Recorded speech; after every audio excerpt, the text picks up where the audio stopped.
Hello everybody. Hi. And welcome to June's review of our book club choice, which was The Heathen Horde by Stephen A. McKay. We've both read it, read it at the same time. You finished it before me. What did you all think of it? It was alright. Do you know, I swear to God, in my head, I thought when I say, what did you think about it? Gary is going to go, it were alright. It were alright. I mean, my first impression was, all he's done to research this is read Last Kingdom. You know what I mean?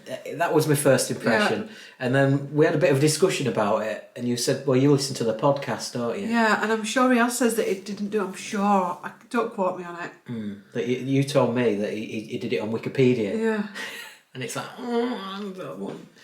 and I was like, but there is differences to the timelines and things and the story a bit to the Last Kingdom books.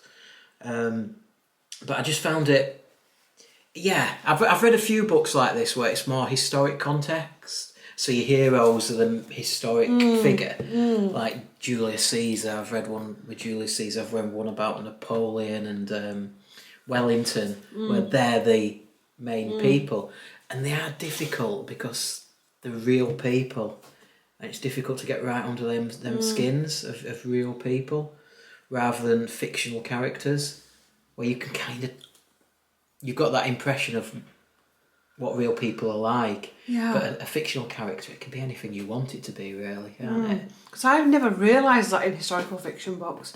And when you mentioned it, I was like, yeah, a lot of them do have a made-up character in there, either in the front or in the background somewhere that you can kind of get behind. Whereas with this one, didn't. My issue with it started, I think, because I'd gone from reading Jorvik, which is by Sheila Kelly, which was a long time ago, and it was such an amazing book, and it blew my mind, and I still think about it now. And I said I didn't want to start this because I didn't want to go from that into this and let that overshadow this, but we had no choice but to do that. But once I'd kind of got my head around this book and what the author of this book wanted to do, I got behind it. I mean, it starts off with the death of Ragnar Lothbrok. So straight away I felt like I was actually reading the Vikings.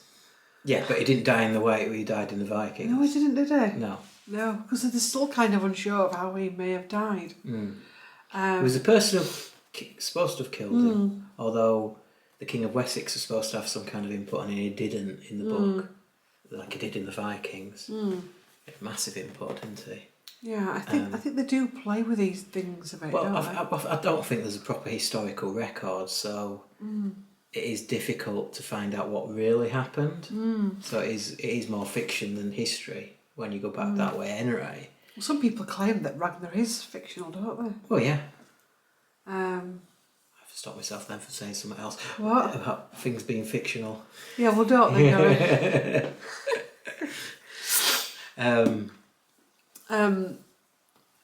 Yeah, what did I like about it? I got by the end of it, when I kind of allowed myself to just see it for what it was, I got to a point where actually I thought I did get behind it, and I got behind Alfred.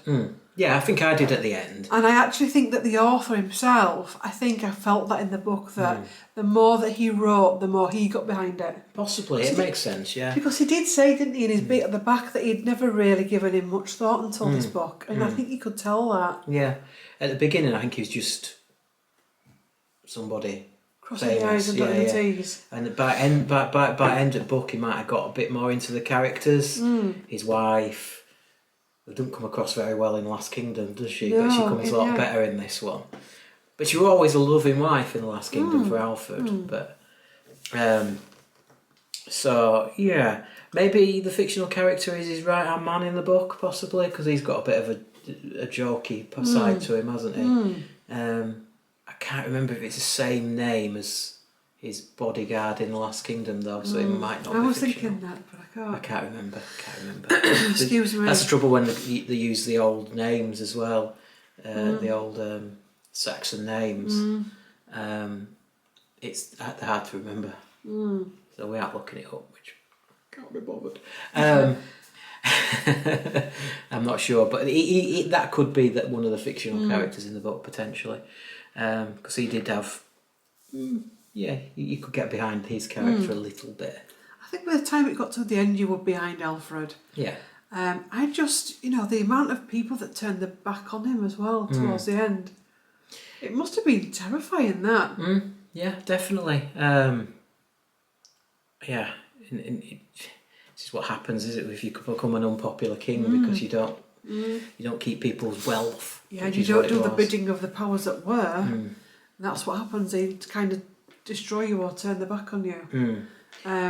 But I'm strangely looking forward to the second book. It's out already, isn't it? It came out. Yeah, it's out. It comes out on 4th of July, I think. Oh well, I've seen it. You can buy it now, but you obviously not get it. Yeah, I don't think it releases on the 4th of July. That's interesting, isn't it? 4th of July when it's the election. Don't know. It probably wasn't the election then. Otherwise, I'd have put a bet on it. What? Did you not see that on the news? Nope. One of Rishi Sunak's aides put a bet on when the election was going to be, 4 days before the election was announced. That's a bit fishy, doesn't it? It does, doesn't it? Yeah. What didn't you like about? What I didn't like about it was that it lost me a lot of the time. I found that I just drifted with it. Did you? Yeah, I enjoyed it. Like I said, the problem with it is it felt like the Titanic. Not that it's going to sink. Yeah. It's what's going to happen because we've all read the Last Kingdom books. Well, I have, you have. We've read the Last Kingdom books, and we know some of his history, and we know Alfred becomes Alfred the Great, and some of the perils that he's gone down the way. So that's how I found it difficult to get into it as well, because it's like, I know what's going to happen. I know he's going to end up in Everglades. You know what I mean? Yeah.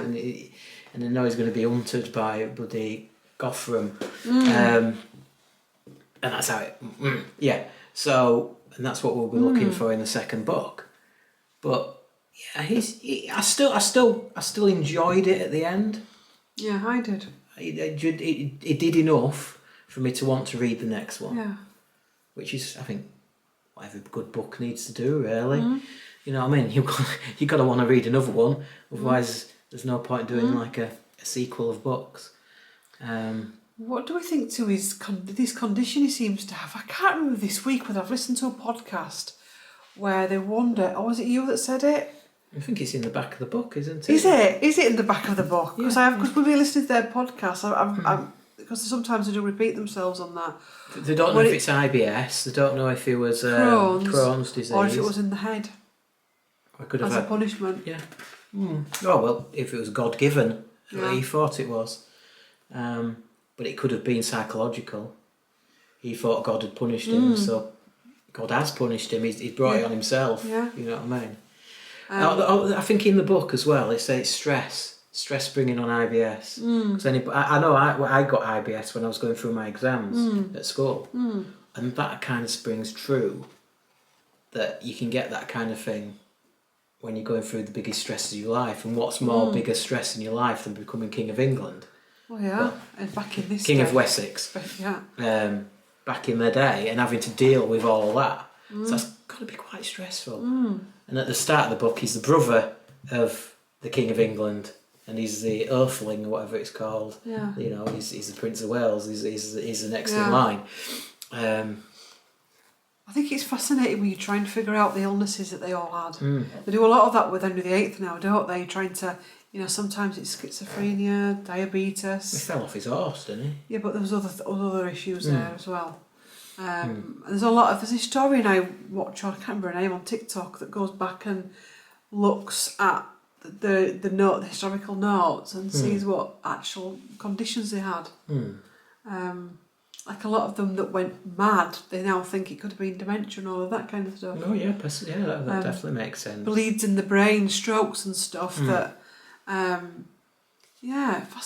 about you? You think to yourself, how did he rule and go out to battle in that kind of condition? With his bowels and stuff and the pains and... Again, if it was psychological, then, those kind of conditions, they do go away when you're busy. Yeah. You know what I mean? They go away when you're busy. You've got stomachache, But you start doing some work on the computer for work, and you get right into it, what I call being in the zone, when I'm working, everything just disappears. And that could be the same for going into battle for somebody like Alfred. He's got more bigger things to worry about than his gut. And being literally gutted. You know what I mean? I kind of got as well with this, like when you watch like Last Kingdom or Vikings, it kind of makes you like the Vikings. But actually, it was horrible, wasn't it? We don't actually realise what they did to the towns. They bled them dry, there was raping, there was pillaging, they destroyed them. And then they just sat there until they got paid off. Yeah, then they got paid off. And they got paid off, then they went off for a bit, and then they came back and did it all again once wealth had come back up. Yeah, once it had been rebuilt, they came back. It was like a cash card, wasn't it? They just kept withdrawing the money because they could. Yeah, it's interesting. I do think that's why a lot of the cities that you visit now, some of them have really heavy areas in them. And I wonder if that's because of a lot of the bloodshed that's happened there. Possibly. Because I was surprised that the Lothbrooks came to Leodis, which is Leeds. Yeah, again, Leodis. We don't know if it's true. He said it in the book. It don't mean they actually made it to Leeds. Because I don't have thought Leeds had been very big at that stage. I think it was. There was a battle. Well, Penders, yeah. Well, Pender was a king, wasn't he? And that was that whole Penders estate was... It's very haunted there. I had two friends that lived next door to each other. Woohoo! Is that the technical term? Yeah. Woohoo! But nasty hauntings though. It sounds like a very good technical term, doesn't it? Yeah, I enjoyed it. Would you read any more of his books apart from the next one that's coming? I've had a look, to be honest, because I've got the library app, so you can rent books from your local library. And unfortunately, Stephen A. McKay's not got any books on the library app at the moment. So I have thought about it because he's done one on Robin Hood. I think he's done some books on Robin Hood. And I think he's also done some druid books where one of his characters is not famous druid, but he's one of his leading characters is like a druid warrior, I think, which I don't know if they existed, but possibly, yeah. So the druids were like monks, weren't they? They were like religious people. I don't think they were warriors. They would have been. But I could be wrong. They were ones that went out and did the incarnations in front of warriors and scared people. They were like shamans, as it were. But druids were like the bishops, the monks, the vicars.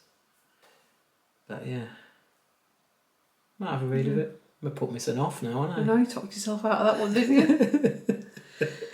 Interesting, isn't it? It was interesting. It did grow on me. It did grow on me. And I think as well, it brought home the brutality of it all. And how TV now turns it into something really glamorous, and it actually wasn't, was it? No, not at all.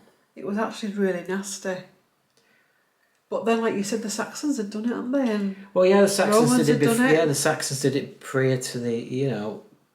They did it prior to the Vikings turning up. They took the land off. God knows who it would have been before. It would have been the English, wouldn't they? The Angles and the Druids. They were still there. I think. I think the Romans never defeated the original English tribes. So they all went into Wales. But as soon as Romans left, I think they just took back over. And then obviously Saxons went and took over them. And the Vikings never really left, did they? And then Normans came then, didn't they? So... They do cover in here as well a little bit, and you'll get your teeth into this. The stealing of the celebrations. I prefer mini heroes. The stealing of the pagan celebrations and making them into religious. Yeah, because it kind of covers that, doesn't it? In here, it does. Yeah, and it's you look back at it and you think, well, there's quite a lot of stealing going on from religious and things like that, and yeah. Look at it: Monday, Odin's Day, Thor's Day, Thursday, Freya Day, Friday. All our days are named after Viking gods or goddesses. Easter. Famous chocolates are named after Roman gods, aren't they? Mars. But it makes you question what's real and what's not, isn't it? Well, it's history, isn't it, where these stories come from. You know what I mean? And religion's stories as well. You know, all religion's got its own stories. You've got your Bibles, your Qurans, you know, all the holy books, but they've all got stories in them of what's happened. And it's like, how many of those are actually real, or how many of those are stolen stories from whoever came before? And also, as well, a lot of the storytellers of these courts, to keep your job, you had to tell a story in the favour of the person. So it could even turn out that a lot of these are corrupted anyway, because... Well, yeah, because they had the... is it Halforden? He was a big storyteller, isn't he? One of the Lothbrok brothers. And he liked to tell a tale in the mead halls and things when Vikings were having a bit of a drink.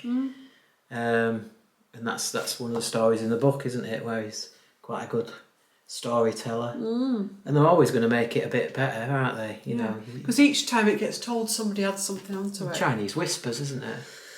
Yeah. So it's always going to change. So that story's never going to be what it was to begin with. I wonder if we've still got a lot of our craftsmanship and way we do things comes from Viking. Possibly from Romans, actually, isn't it? I think the craftwork's possibly coming from Romans. They did a lot, didn't they? What do you think the Vikings brought then? I think the Vikings brought hardiness, didn't they? And the warrior spirit, fighting spirit, over to England. You know what I mean? Maybe we wouldn't have been able to protect us Isle. Maybe they brought us the sailing as well. We've always been a big sailing nation, but I don't think we were that big a sailing nation before. No, because did he not Vikings. set up some type of a navy, did Alfred, at some point? Yeah, to combat the Vikings, not much of one, but obviously it would have got better and better. And would that stemmed from the Vikings' knowledge of seamanship? Because obviously the Vikings didn't end after Alfred. They were, constantly changing hands after Alfred, isn't it? Between Viking kings and Saxon kings and until your Norman kings. Right up to 1066, and the energy will still have gone on after, even beyond that as well. So there's been a massive mixture, a massive multicultural nation at that stage. So something that started off quite terrifying. Possibly up to save the island that is United Kingdom. Possibly, yeah. We may never have been able to ward off the Spanish Armada if we didn't have the Viking sailing nouns that we got from them. The early... Because they could sail. Yeah, because to do what they did with very little knowledge, well, not knowledge, very little experience, well, not experience, very little tech, like the tech our ships have now. Yeah. To do what they did and to build the boats that they did, it's incredible, really. Yeah, definitely. Well, to sail across oceans in the kind of boats that they had. I mean, we stood in one, haven't we, when we went to Norway? Yeah. Huge, a reconstruction. Yeah. Enough to hold 20 or 30 warriors and all the provisions and all the war gear and all that kind of stuff. And one of the things when I went to Norway, for although the scenery was beautiful, I could see why they came. You could see it was. I mean, even the thing with the light itself, no dark, and in some parts of the year it's all dark and no light, and they talk about that in this book, and that must have messed with them. And caused issues mentally, I think.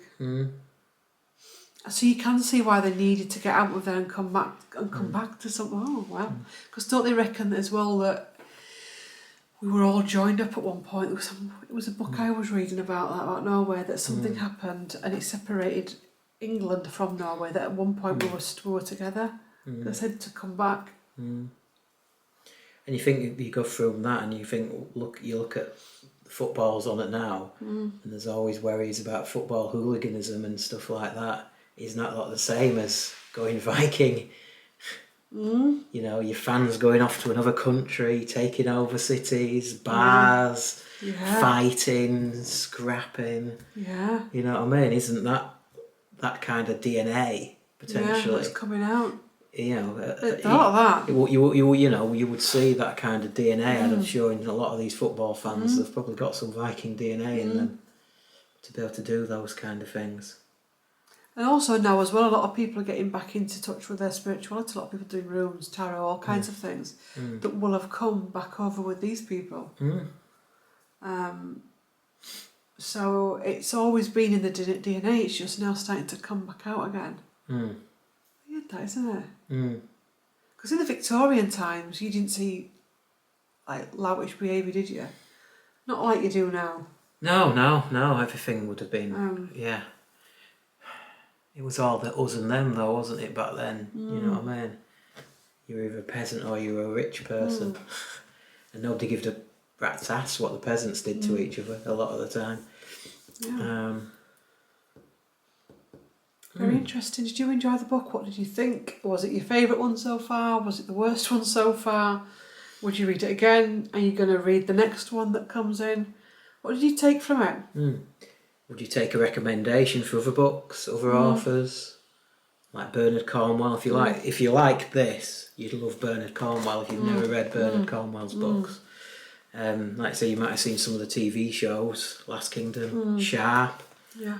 The Sharp books are fantastic if you like your military history, following him on Wellington's campaigns. Yeah. And Jorvik by Sheila Kelly is really good. That is meant to be the best one ever written, apparently.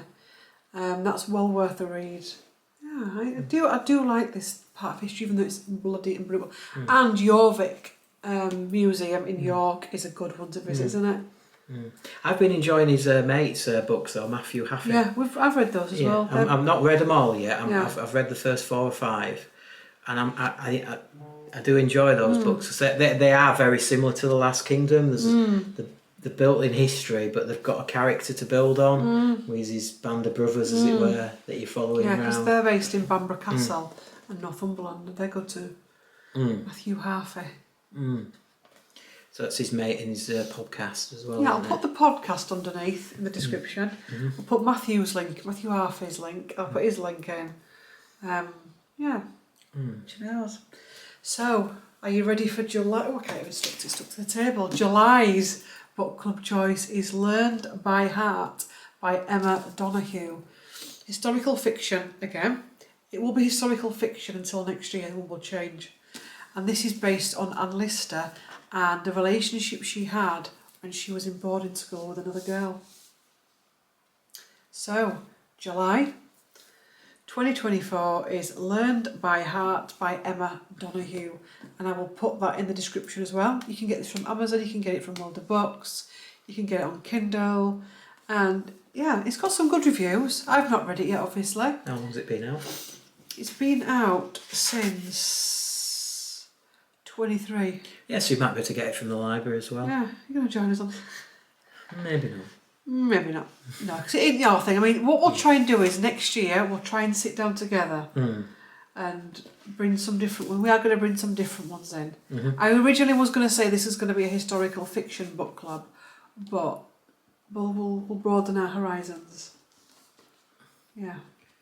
I read a lot of historical fiction. Yeah. You won't read this one, will you? Let's see. I read it. Eliza and Lister have never been this wide awake in their lives, and the slope with its curtains down wide is bright with starlight.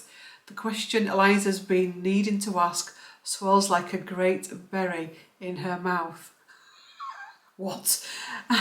And all at once she's not scared to let it out. Not scared at all. Not scared of anything. So this is based on Gentleman Jack's Anne Lister, her relationship with a teenager when she was a teenager as well in a boarding school. Gonna say. And I've got Philip Schofield going on again. God. And it's for July 2024. So thanks for watching. If you've enjoyed this video and you want to watch some more of the book club videos, because obviously you can read these books if you're just coming in now at different times, then there is a playlist called the book club. So you can look up, I like that book, I'm going to read the book and then watch the video.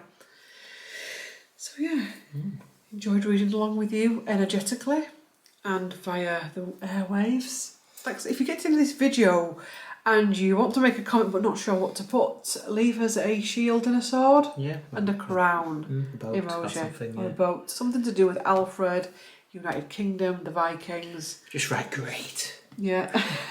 Great. I think that's it, isn't it? Yeah. Like, comment and subscribe, and we will see you. We We will see you The Royal. later. Bye. So long.